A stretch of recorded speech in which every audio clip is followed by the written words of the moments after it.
네, 반갑습니다. 할아버교회 성도 여러분, 오늘도 수요 성경 강의에 오셔서 너무 감사합니다. 또 오늘 영상으로 같이 예배해 주신 모든 분들께도 환영의 인사 드립니다. 그래도 감사하게 요즘 또 확진자 수가 좀 많이 줄어서 한때 뭐 계속 900명, 1000명을 왔다 갔다 하다가 그게 참 오래됐죠. 거의 뭐 꽤 많은 시간 그러다가 이제 300명, 뭐 400명 이렇게 그래서 그래도 한 거의 반 정도 많이 줄어서 그래도 조금 이제 좀 숨통이 조금 트이는 것 같아요. 근데 이제 또 항상 그런 시간들이 반복이지 않았습니까? 뭔가 좀 희망적이었다가 또 다시 또 우리 낙심케 하는 상황들이 벌어지고 또 뭐 올해 전망도 뭐 그렇게 아주 낙관적이진 않죠. 또뭐 백신도 뭐 부작용이 나오네 마네 뭐 이런 뉴스들이 또 막 크게 다가오죠. 뭐 그게 작은 거일 수도 있는데 어떻게 보면 근데 그런 비관적인 얘기들, 낙심하는 얘기들, 또 때로는 희망적인 얘기들, 그런 모든 이야기들이 이렇게 뒤섞여서 그런 시간들이 오래되다 보니까 이제 이게 사람이 이게 자꾸 감정이 이렇게 왔다 갔다 하다 보니까 그 낙차가 주는 어떤 그런 스트레스가 또 우리를 또 힘들게 해요. 그래서 우리의 마음이 많이 무뎌지고 또 건조해지고 그런 일들이 아마 계속해서 좀 반복된 것 같아요. 근데 또 올해도 또 많은 시간을 또 그렇게 보내야 하지 않을까 또 그런 마음이 들게 됩니다. 저는 그래서 개인적으로 뭐 물론 우리가 아주 궁극적인 구원을 항상 말하고 선포하는 그렇게 또 나누는 그런 우리가 공동체지만 그런 면에 있어서 참 교회 공동체라는 그 공동체가 주는 힘, 또 그 공동체에서 주기적으로 드려지는 이 예배가 갖는 힘이 저는 굉장히 크다고 생각해요. 왜냐하면 우리의 삶을 아까 제가 말씀드린 어떤 그런 상황에 따른 조건에 따른 어떤 그런 감정의 소용돌이 속에서 우리의 마음의 중심을 지킬 수 있는 시간들을 어느 때보다 어느 사람들보다 사실 많이 가질 수 있는 기회가 있는 사람들이거든요. 그렇죠? 예배를 통해서 말씀을 통해서 또 어떤 여러 가지 또 공동체의 나눔을 통해서 우리의 마음과 생각을 더 중심을 잘 지킬 수 있는 그런 조건이 항상 준비되어 있는 것이 그리스도인들이고 또 교회인 것 같습니다. 그래서 특별히 저는 그래서 오히려 이 코로나 시대에 이 교회 공동체의 어떤 존재 위기를 얘기하고 있지만 오히려 우리가 존재 이유를 더 찾을 수 있는 그런 시절이 아닌가 싶습니다. 오늘도 이 짧은 예배를 통해서 또 뭐 하나의 어떤 의식적인 행사를 치르는 것이 아니라 다시 한번 이 모든 이 혼돈의 시기 가운데서 우리 마음의 중심을 다잡고 우리 마음의 중심을 다시 한번 단단하게 그렇게 예배 가운데 하나님과의 교제 가운데서 특별히 우리가 오늘도 주시는 그 말씀을 통해서 우리 마음을 새롭게 하고 단단하게 하는 그런 시간 되셨으면 좋겠습니다. 그래서 일희 일비 하지 않는 저는 이게 참 되게 제가 살면서 일희일비가 사실 되게 위험하더라고요. 일희일비하는 삶이 열매를 못 맺어요. 그래서 일희일비하지 않는 그런 우리의 내면을 다시 한번 세우는 그런 시간 됐으면 좋겠습니다. 같이 찬양하실까요? 나의 만족과 유익을 위해 예배자의 마음으로 같이 고백하며 나아갑시다. 나의 만족과 유익을 위해 가지려 했던 세상 이들 이제 모두 다 해로 여기고 주님을 위해 다 버리네. 다시 한번 나의 만족과 유익을 위해 가지려 했던 세상 일들 이제 모두 다 해로 여기고 주님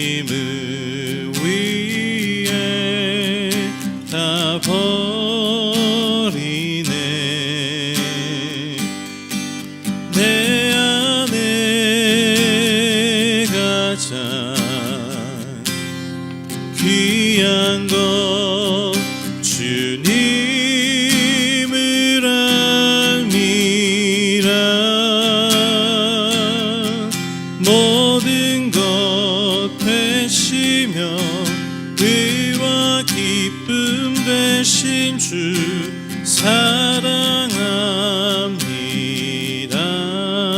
부활의 능력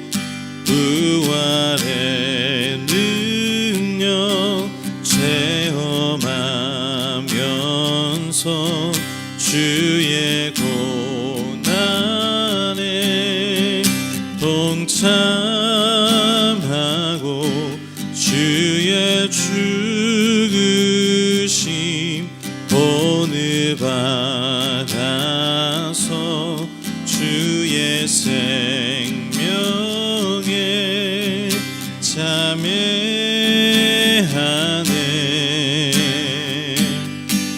내 안에 가장 귀한 것 주님을 알미라. 모든 것 되시며 의와 기쁨 되신 주 사랑합니다. 내 안에 가장 귀한 것 내 안에 가장 귀한 것 주님을 알미라. 모든 것 되시며 의와 기쁨 되신 주 사랑합니다. 뜻하신 그곳에 나 있기 원합니다. 이끄시는 대로 순종하며 살리니 연약한 내 영혼 통하여 일하소서. 주님 나라와 그 뜻을 위하여 오 주님 나를 이끄소서. 주님 말씀하시면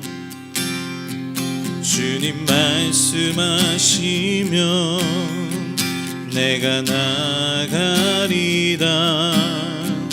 주님 뜻이 아니면 내가 멈춰서리라.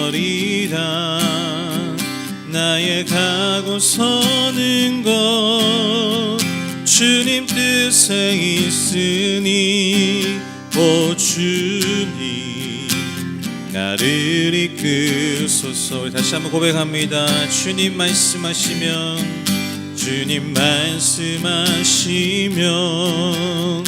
내가 나가리. 주님 뜻이 아니면 내가 멈춰서리라. 나의 가고 서는 것 주님 뜻에 있으니 오 주님 나를 이끄소서. 뜻하신 그곳에 나 있기 원합니다. 이끄시는 대로 순종하며 살리니 연약한 내 영혼 통하여 일하소서. 주님 나라와 그 뜻을 위하여 뜻하신 그곳에 나 있기 원합니다. 이끄시는 대로 순종하며 살리니 연약한 내 영혼 통하여 일하소서. 주님 나라와 그 뜻을 위하여 오 주님 나를 이끄소서 오 주님 나를 이끄소서 오 주님 나를 이끄소서 오 주님 나를 이끄소서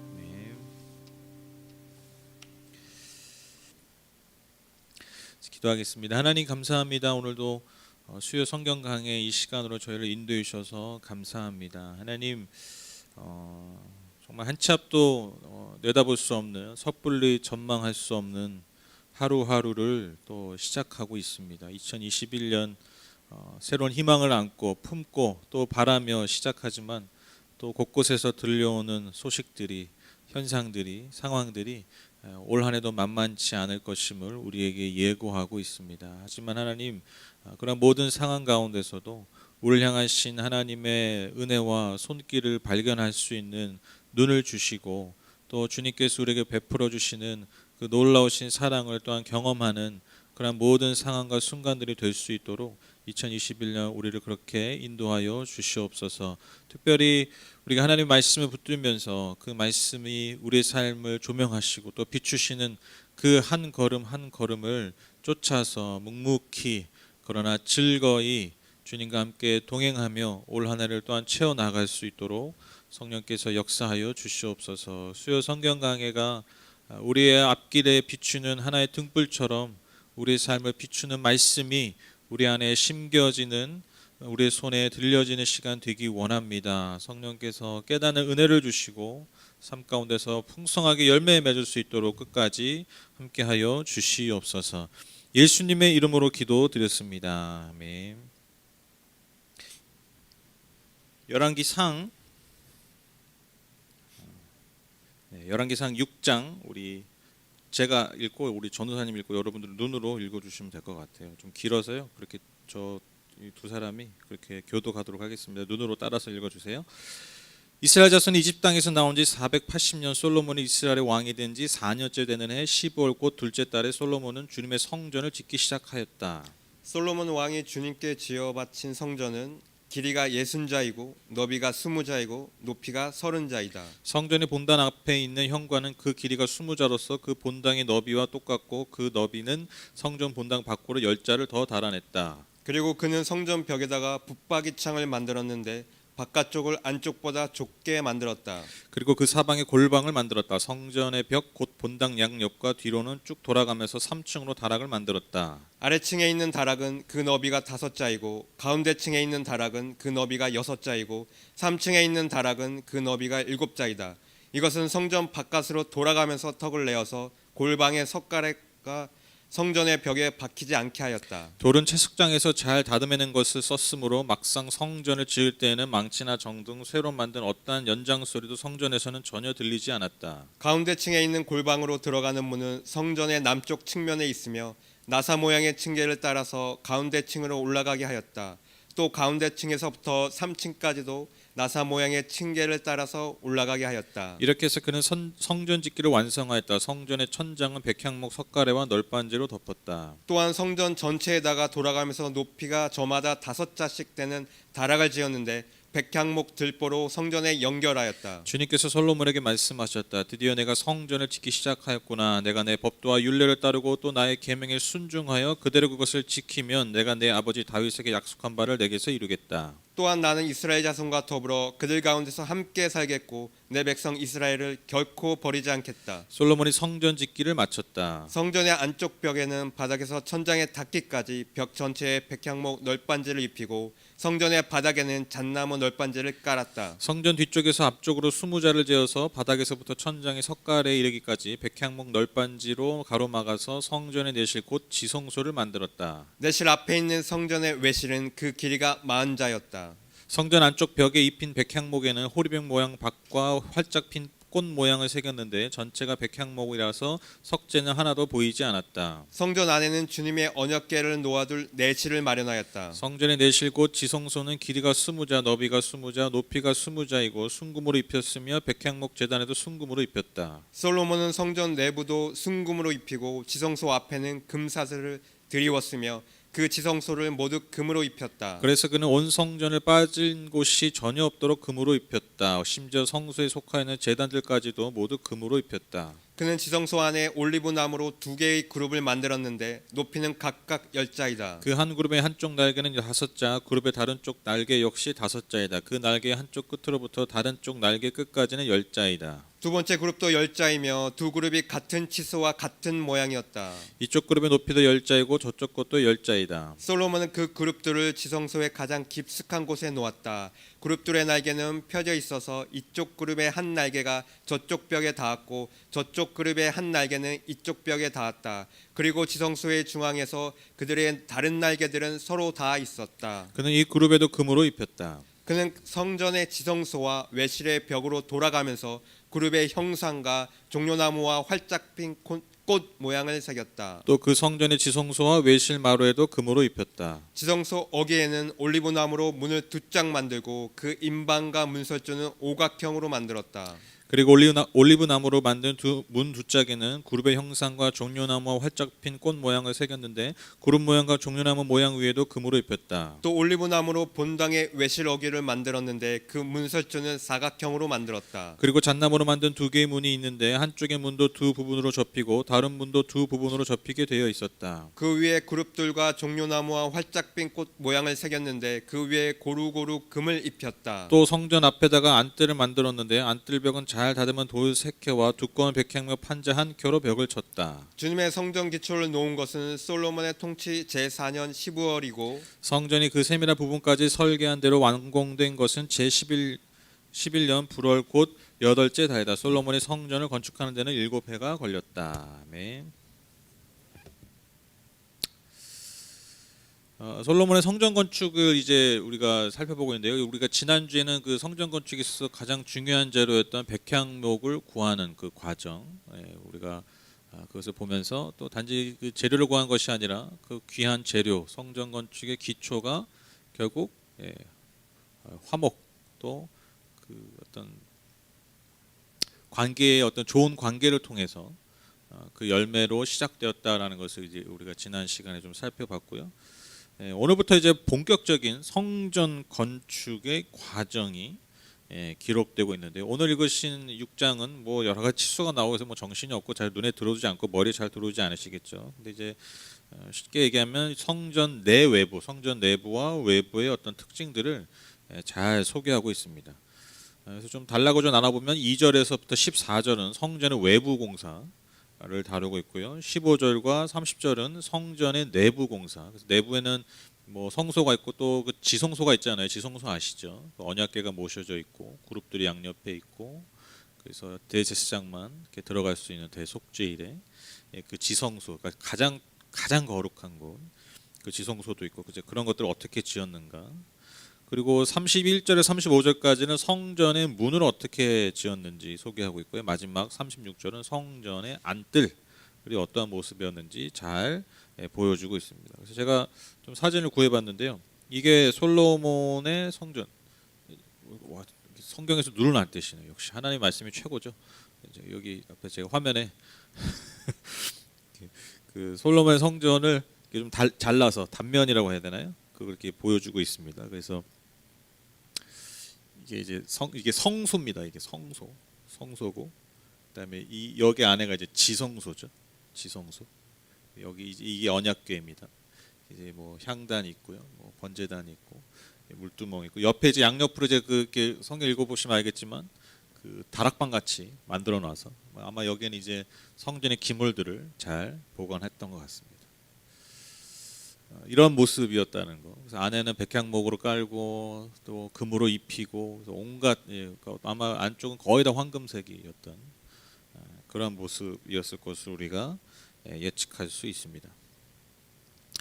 그 오늘 읽으신 본문 중에 2절과 3절에 보면 이제 성전의 크기를 이렇게 알려주고 있는데 뭐 몇 자이고 몇 자고 길이가 몇 자이고 막 이제 그런 내용이 나오는데 이걸 이제 오늘날의 그 자로 나오는데 세 번역은 개역 성경에 보면은 이제 규빗 여러분 많이 들어보셨죠. 규빗으로 하는데 1규빗이 약 45cm 오늘날 환산하면 약 45cm 정도 됩니다. 그걸로 이제 오늘날의 그 도량형으로 환산하면 이 성전의 길이가 약 27m라고 그러고요. 그리고 이 너비 이거 빼고 이 너비가 약 한 9m. 그리고 높이가 꽤 높아요. 높이가 13m. 굉장히 높죠. 높이 제가 알기로는 우리가 이 천장이 여기서 한 3m 정도 될 거예요. 3m 정도. 그러니까 상당히 높은 13m 정도 되니까 거의 이거에 우리의 지금 이 천장이 거의 한 4배 정도가 되고 있는 거죠. 그래서 이제 보면 이게 비교를 하면 여러분 그 출애굽기 26장에 보면 여러분 그 이스라엘 백성들이 광야 생활할 때 다 가지고 나왔던 성막 있잖아요. 이게 성막을 모델로 이제 만든 건데 성막의 크기에 딱 2배 정도 된다고 합니다. 26장에 출애굽기 26장에 나오는 성막의 2배 정도. 그러니까 여러분 그 우리가 막연하게 떠오르는 그 어떤 성막 또 이 솔로몬 성전을 생각하면 생각보다 안 커요. 그죠? 생각보다 크지 않아요. 막 되게 크고 막 그럴 것 같은데 왜냐면 하도 요즘 큰 교회를 많이 봐가지고 우리가 성전하면 굉장히 크게 느껴지는데 그래서 제가 한번 어느 정도 될까 생각해 보니까요, 여러분 기가 막힙니다. 뭐가 기가 막히냐면 이 성전의 지금 이 크기가요, 지금 딱 우리 교회 이 예배당 이 크기랑 비슷해요. 지금 제 강대상에서 지금 저 잠옷이 저 유리 있잖아요. 저기까지가 한 10m 정도 돼요. 여기서 여기까지 한 저 정도 폭이. 그리고 지금 여 끝에서 저 입구까지 있잖아요. 이 길이가 약 25m 돼요. 제가 그게 있거든요. 그 도면이 있거든요. 제가 그래서 한번 봤어요. 근데 기가 막혀. 저기서부터 여기까지 25m. 그러니까 지금 성전이 얼마나 그랬습니까? 제가 길이가 27m, 너비가 9m. 그러니까 거의 비슷해요. 그리고 높이가 13m로 했잖아요. 지금 여기까지 3층이니까 3은 9. 근데 여기 천장이 굉장히 높잖아요. 그러니까 지금 딱 요 정도 돼요. 그 솔로몬 성전이 얼마나다고요? 딱 느낌이 오시죠? 지금 저희 예배당, 물론 전체가 저희 건 아니지만 저희가 임대에 있는 이 건물의 크기와 상당히 비슷합니다. 저만 재밌나요? 너무 와 이거 좀 이렇게 비슷할 수가 있나 그랬는데. 그러니까 제가 왜 이거 빌렸냐면 어느 정도 될까 좀 체감을 좀 해보시라고. 생각보다 크진 않아요. 우리가 생각하는 것보다 아주 크진 않습니다. 특히 뭐 오늘날의 예배당에 비하면 뭐 중대형교 예배당에 비하면 아주 소소한 크기의 예배당이지만 이 안에 이 온갖 그 어떤 귀한 것들, 특히 뭐 황금으로 아주 도배를 거의 다 해놨죠. 그래서 그 값을 뭐 굳이 따지자면 뭐 감히 값을 매길 수 없는 그러한 성전의 어떤 화려함이 오늘 본문에서 잘 드러나고 있습니다. 그 2절부터 이제 마지막 38절까지 어떤 성전의 어떤 그 내용들이 잘 기록되어 있는데 1절에 보면요, 이 성전이 언제 지어졌는지 알려주고 있어요. 1절에 보시면 이스라엘 자손이 이집트 땅에서 나온 지 480년, 솔로몬이 이스라엘 왕이 된 지 4년째 되는 해 10월 곧 둘째 달에 솔로몬은 주님의 성전을 짓기 시작하였다.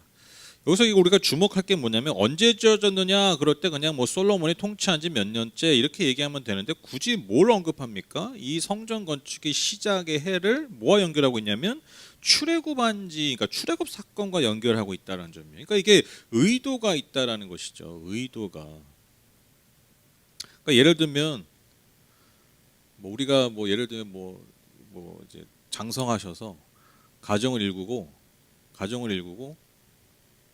집을 샀어요. 근데 뭐 예를 들면 내가 직장에 다닌 지 몇 년 만에 집을 샀다 이거와 내가 저 시골에서 상경한 지 몇 년 만에 무일푼이었는데 집을 장만했다 그렇게 말하는 건 전혀 느낌이 다르죠. 그러니까 지금 딱 그런 느낌이죠.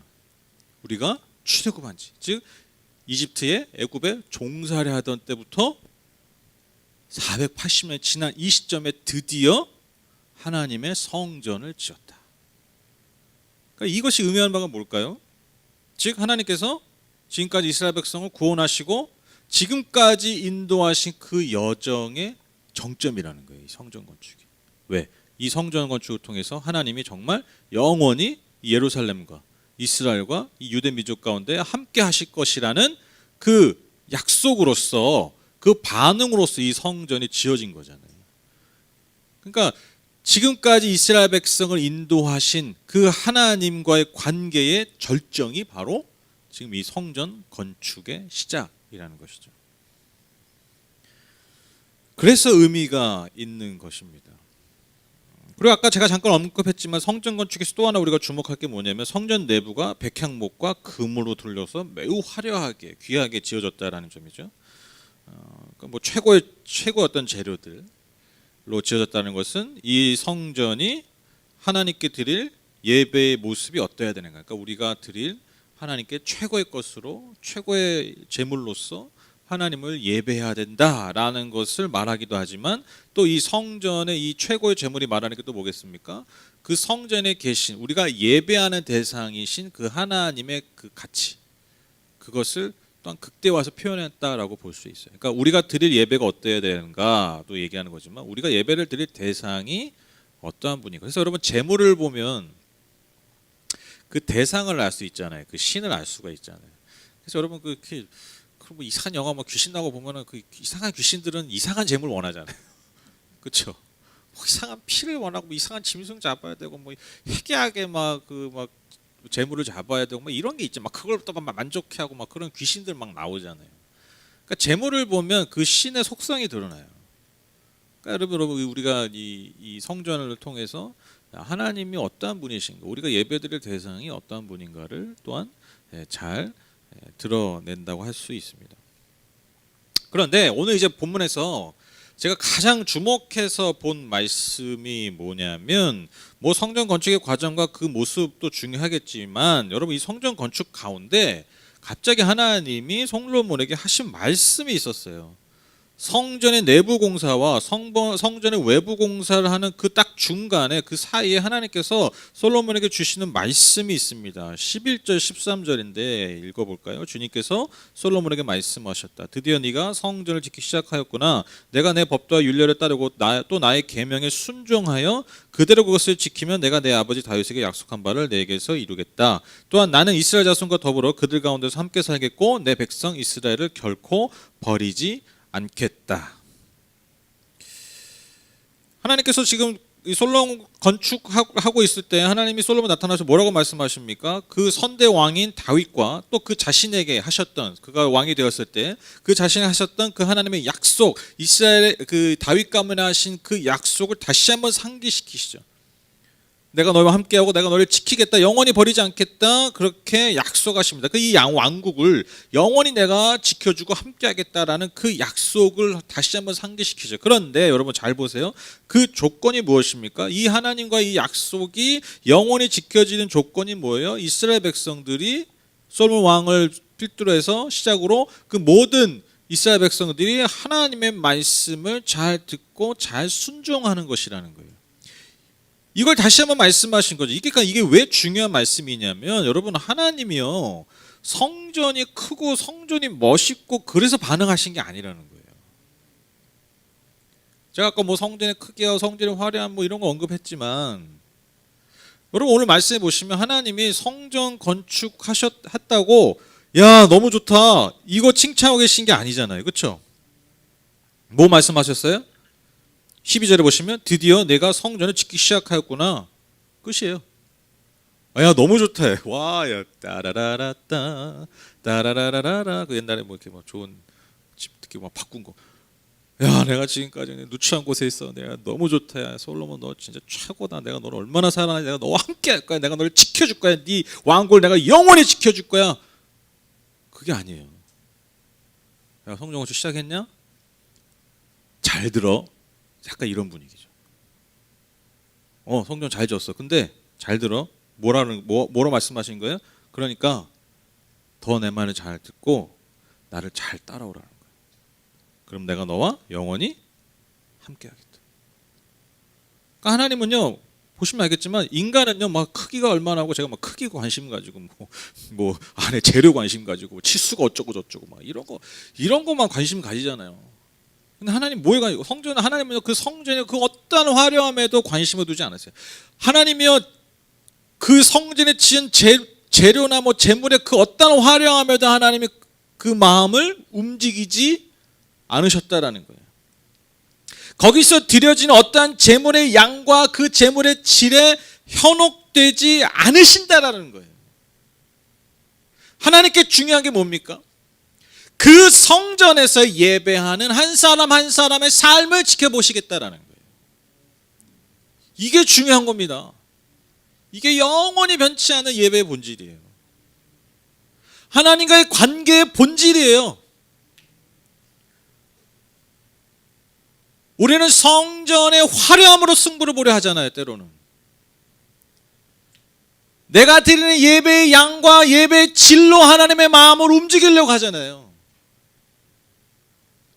근데 하나님은요 안타깝게도 우리가 드리는 그 화려함과 우리가 드리는 그 예배의 양과 질에 절대로 현혹되지 않으신다라는 거예요. 그것 때문에 마음을 진짜 움직이시고 그분의 손을 움직이시는 분이 결코 아니라는 것이죠. 하나님 받으시는 게 뭡니까? 이 예배당에서 예배를 드리는 그 한 사람 한 사람의 삶을 그 마음의 중심을 지켜보시고 그것을 받으신다라는 거예요. 이게 핵심이에요. 즉 성전은요 성전의 역할이 뭡니까? 그 한 영혼 한 영혼이 바로 이러한 하나님과의 관계에 신실할 수 있도록 돕는 도구에 불과해요. 그가 그 영원하신 하나님과 끝까지 신실하게 동행하도록 그분의 말씀을 잘 듣고 그분과 함께 동행하며 그분께 순종하기를 돕는 도구에 불과하다라는 거예요. 이것을 착각하면 안 된다라는 것이죠.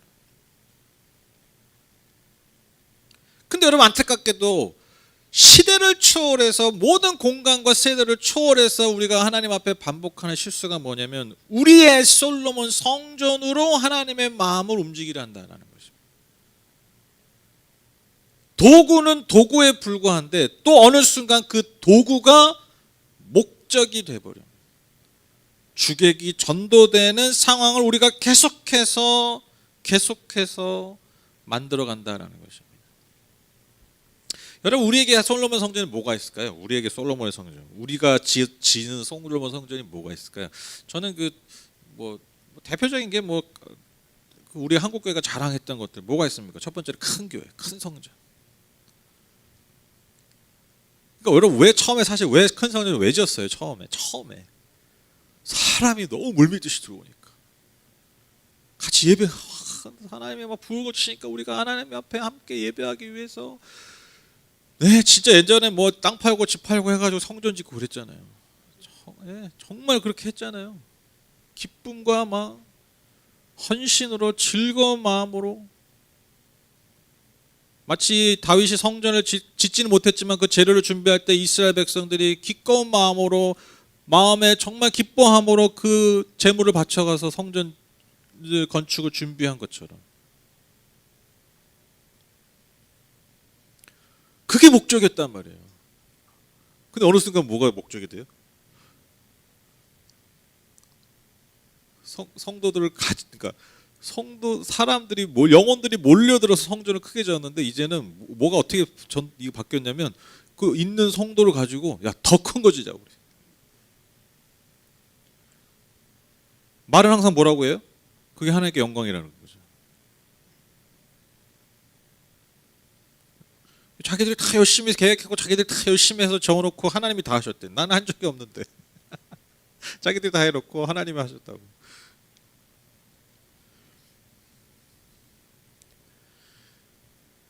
또 우리가 뭘 구했습니까? 뭐 어떤 성전이 있습니까? 많은 성도. 그러니까 아까 성도도 왜 왔어요? 이거는 하나님 역사예요. 하나님 주권자 역사예요. 여러분 진짜 죄송한 얘기지만 예전에 그 막 교회 크게 이루신 분들 여러분 2020년부터 목회 시작한다고 해보세요. 그게 그렇게 큰 교회 지을 수 있을 것 같아요? 안 돼요. 뭐 이제 본인들은 물론 열심히 하셨죠. 물론 열심히 하시고 진짜 막 그거는 절대 부정하지 않아요. 그런데 열심히 하는 것과 그 열매는요 사실 그렇게 완전히 연결되지 않아요. 그럼 오늘날 교회 부흥이 안 되고 사람도 안 모이는 거 다 열심히 안 해서입니까? 그게 아니라 예전에는요 그냥 깃발 꽂으면 몰려들 때 여기 이게 뭐예요? 이게 도시화가 되고 시골 뭐 다 도시화가 사람들이 몰려오고 의지할 것 없고 막 이런 시대적 조건들이 다 있어요. 그 열매를 누린 사람들이에요. 그 열매를 거둔 사람이. 그러니까 그냥 하나님 그 시대에 심겨 주셔서 그 열매를 거둔 사람이 야 내가 잘하겠어. 내가 다 열매 맺었어. 이러면 진짜 큰일 나는 거예요. 그거 찾으려다가 지금 다 그렇게 이상해지는 거예요. 진짜로. 그냥 나는 시대에 부름 받아서 그렇게 쓰임 받은 것 뿐이에요. 그분들 지금 목회하면 그렇게 못 한다니까요. 그러니까 뭐 옛날에 그런 했던 거 가지고 교회 부흥은 뭐 세미나하고 진짜 웃긴 거예요. 여러분들이 뭐 이렇게 내가 한 것처럼 안 해가지고 지금 교회가 부흥 안 되는 겁니다. 진짜 저는 그런 거 보면 나이는 숫자에 불과하다고 생각해요. 나이는 숫자에 불과하다. 나이를 먹으면 성숙해져야 되는데 생각과 사고가 자기의 삶을 반추하면서 내가 한 것과 내가 하지 못한 걸 구분할 줄 아는 그게 성숙이거든요. 근데 나이를 먹을수록 그걸 구분을 못해. 그건 성숙이 아니에요. 다 자기 걸로 생각하는 거예요. 이거는 여러분 그게 초등학생이잖아요. 그게 유치원생들이에요. 다 지가 한 줄 알고. 그게 안타까운 거예요. 그런 거 자꾸 세미나 그러면 안 돼. 그거 진짜 증명하고 싶으면 본인이 다 내려놓고 처음부터 다시 시작하면 그거 증명하면 그거 세미나도 됩니다. 네, 그렇게 똑같이 비슷하게 하려면 세미나도 돼요. 진짜. 그게 아니라면 그렇게 하면 안 돼요. 그러니까 여러분 하나님이 한국교회 보고 오셔서 그리고 이 민족을 불쌍히 계셔서 그냥 마치 예수님이 깊은 곳에 가서 그물만 던져라잉 그러면 그냥 거두니까 막 그물이 찢어지를 거둔 것처럼 그때 베드로가 고백한 게 뭡니까? 깨달은 게 뭐야? 야 이거 내가 한 게 아니구나. 그걸 깨달은 거잖아요. 마치 한국교회가 그랬던 시절이었어요. 우리가 한 게 아니에요. 그냥 야 그물 던져라. 그럼 내가 거두게 해줄게. 그렇게 해서 세워진 게 한국교회 성도들이에요. 근데 어느 순간 온갖 방법과 수단을 동원해서 사람을 많이 모이게 하는 게 목적이 돼버리는 거예요. 그것이 하나님께 영광이 돼버리는 거예요. 사람 모이지 말라는 얘기가 아닙니다. 그건요 뭐라고요? 도구라고요. 제가 아까 얘기한 성전 짓지 말자라는 게 아니에요. 공간이 얼마나 중요합니까? 예배 특히 다음 세대에 있어서 여러분 공간의 중요성은요 말할 필요가 없을 만큼 중요해요. 제가 그게 가장 고민이에요. 다음 세대와 또 이 모든 세대를 어떻게 잘 섬길 수 있는 공간을 잘 만드는가 이게 진짜 중요한 거예요. 뭐 기도만 하고 있고 뭐 성경 말씀만 듣고 뭐 온라인으로 뭐 이거 하고 이거 여러분 공간의 힘을요 이기지 못해요. 공간의 경험을 이기지 못한다고요. 아무리 온라인으로 잘해도 특히 세대가 어릴수록 예민할수록 근데 그것이 도구가 아닌 목적이 돼버리는 거예요. 또 여러분 우리의 솔로몬서에 뭐가 있습니까? 하나님 믿고 세상에서도 잘 나가는 사람이 되는 게 목적이 돼버렸어요. 그러니까 예전에는 진짜 하나님 보고 주셔서 진짜 저기 거름 무더기에서 네? 진짜 천막 깔고 그렇게 살던 사람이 정말 하나님 보고 주셔서 집도 짓고 집안에 살고 풍족하게 사는 그런 은혜를 주셨단 말이에요. 그런데 어느 순간 이게 복음이 어떻게 변질됩니까? 우리가 하나님 믿고 하나님 주신 능력으로 세상에 또 잘 나가서 이 잘 나가는 나를 통해서 하나님 영광 받으시게 해야 된다. 이게 제가 말을 좀 저렴하게 했지만 솔직히 본심 이거 아니에요? 내가 하나님 믿고 하나님 능력으로 잘 돼서 내가 잘 나가면 하나님의 영광 된다. 이 말 한번 곱씹어 보세요. 이게 말이 되는 말인지 말이 안 되는 말인지. 내가 잘 나고 잘 되면 하나님의 영광 받는다. 다시 한번 말해 볼게요. 내가 잘 되고 내가 잘 나가면 하나님 영광 받는다. 여러분 이게 말이 됩니까 안 됩니까? 되게 위험한 말이죠. 하나님은 내가 잘 안 나가고 내가 보잘것 없어도요. 하나님은요 그분의 영광을 스스로 취하십니다. 십자가가 그 증거 아닙니까? 십자가는요 죄의 상징입니다. 수치의 상징입니다. 패배의 상징입니다. 더러움의 상징입니다. 저주의 상징이었습니다. 그러나 하나님이 그 십자가에 달리신 예수를 모든 이름에 뛰어난 이름을 주신 거잖아요. 그게 하나님의 영광을 취하시는 방법입니다. 인간의 조건과 인간의 방법에 달려있지 않아요. 인간의 잘나감이 있지 않아요.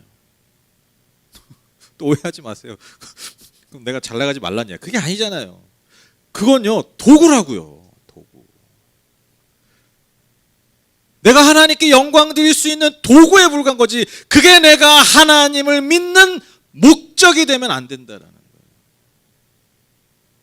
이 한 끗 차이에서 우리가 계속해서 실패하고, 이 한 끗 차이에서 계속해서 하나님 앞에 범죄한 게 이게 모든 시대를 초월해서 벌어지고 있는 현상이라는 것입니다. 그러니까 여러분, 역설적으로 하나님이 축복을 주셔서 그것이 도구로서 잘 사용되면 되는 건데, 이 도구가요 목적이 되면요, 즉 솔로몬의 성전과 비교될 만한 우리만의 성전을 우리가 짓는 순간요, 여러분, 마치 하나님께서 이 솔로몬의 성전을 떠나신 것처럼, 이 솔로몬의 성전이 하루아침에 무너진 것처럼, 여러분, 우리가 자랑했던 것들, 우리가 도구가 아닌 목적이 되어버렸던 그 모든 것들이 사실 우리를 다 무너뜨리고 있지 않습니까? 그렇잖아요.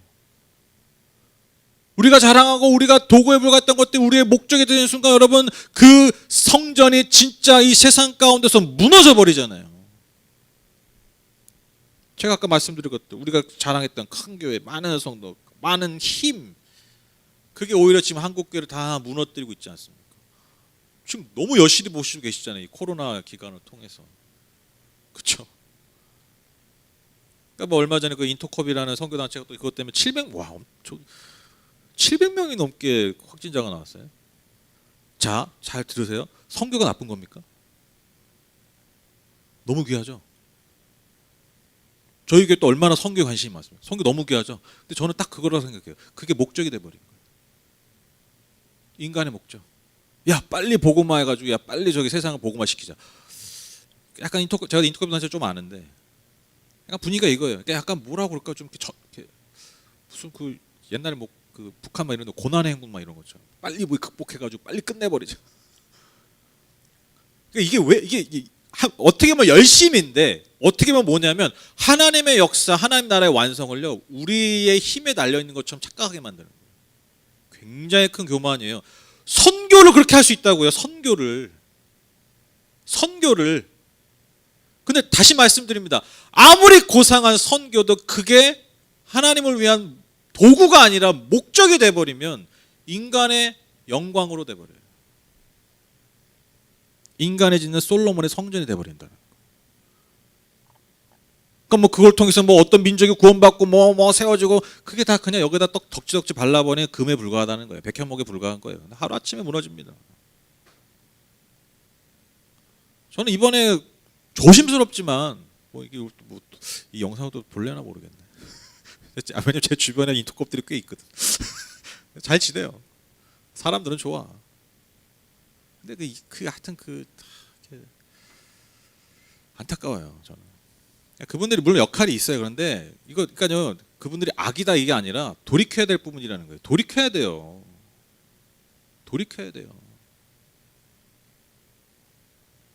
제가 예전에 한번 말씀드렸죠. 제가 아까 얘기했잖아요. 공간에 대한 고민이 너무 많다. 우리 교회의 공동체성을 지키는 게 너무, 진짜 이게 제 가장 큰 숙제예요. 근데 제가 항상 그런 것들 진짜 지난 1년 동안 제가 하나님 앞에 교회에서 뭘 기도 많이 했을까? 그냥 교회에서 기도하면 그거예요. 하나님, 우리 교회 지켜주세요. 우리 교회 살려주세요. 맨날 이 기도해요.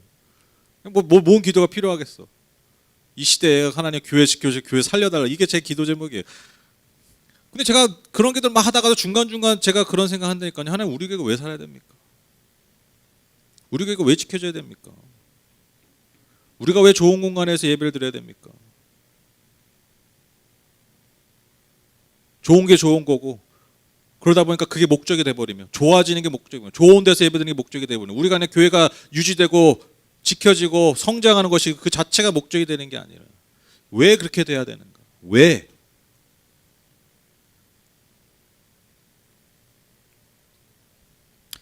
근데 여러분 놀라운 건 뭐냐면요.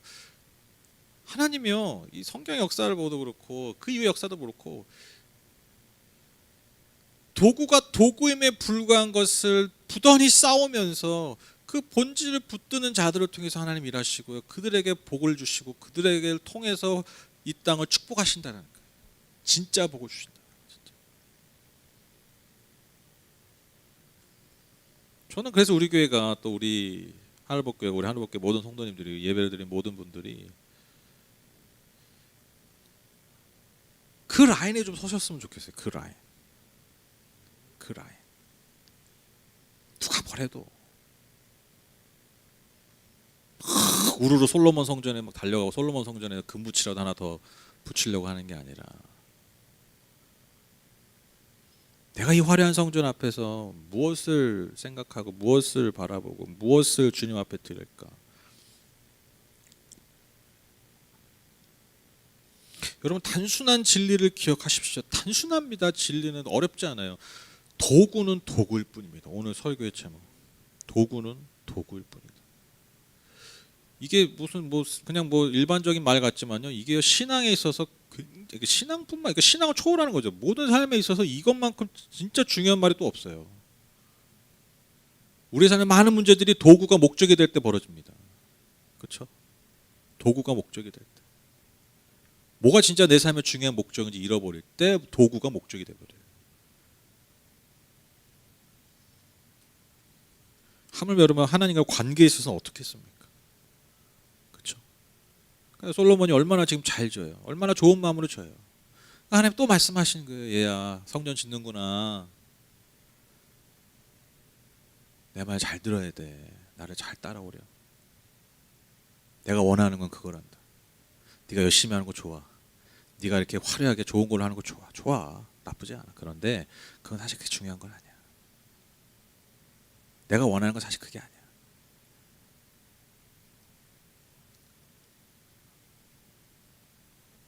여러분 금 정도에 흔들리실 분이면 그게 하나님입니까? 그러면 교회 다니지 마세요. 교회 오지 마세요. 우리가 그 수준의 신을 믿으려고 우리가 네? 이렇게 마스크 쓰면서 답답하게 이렇게 이 자리에 앉아 계십니까? 추운 날?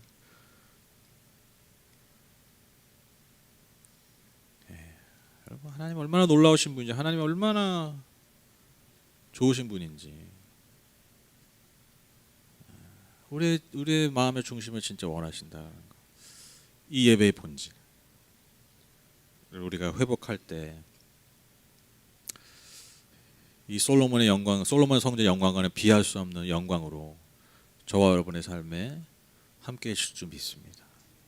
여러분 이 코로나19를 통해서 단지 뭐 예배드리기 어려운 환경, 뭐 교회 유지하기 어려운 환경, 뭐 이런 거 자꾸 묵상하지 말고 우리가 진짜 이 시기를 통해서 다 점검하는 거예요. 도구였는데 목적이 됐던 것들 다 내려놓는 거예요. 그 뭐 아무 의미 없는 화려함들 그리고 그 화려함을 쫓으랬던 마음들 이미 없으니까 막 어우 야 성전이라면 야 금붙이 붙여야 돼 백항목 구해와라 막 아무 의미 없는 백항목 구하는 게 문제가 아니잖아요. 지금 금붙이 갖다 붙이는 게 여러분 성전에 그게 아니잖아요. 그러니까 그런 마음들 그러니까 붙어있던 사람들은 다 떼내버리고 붙이려고 했던 사람들도 그 마음 내려놓고 우리가 예배의 본질과 하나님과 관계의 본질을 회복할 때 즉 도구를 도구답게 사용할 때 하나님께서 우리 한국교 또 우리 한 사람 한 사람의 심령과 삶을 새롭게 해주시고 또 그로 인해서 더 풍성한 열매 아름다운 열매를 맺는 복된 삶으로 인도해 주실 줄 믿습니다. 우리가 그런 삶으로 올 한해 많이 심고 많이 열매 맺는 저와 여러분 우리 교회 되셨으면 좋겠어요. 우리 같이 기도하시죠.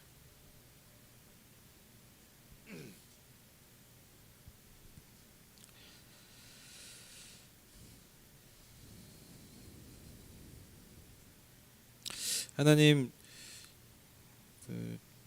뭐 말을 많이 하고 뭐 말을 좀 뭐 꼬아서 하기도 하고 복잡하게 하는 것 같지만 사실 진리가 굉장히 단순합니다.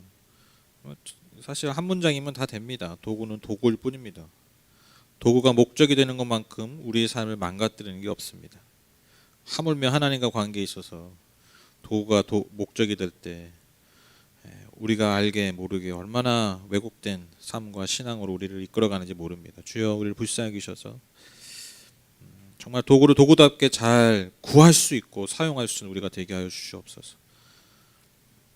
하나님 우리에게 주신 도구는 반드시 축복입니다. 그런데 그 축복이 목적이 될 때 그것이 취해지는 것이지.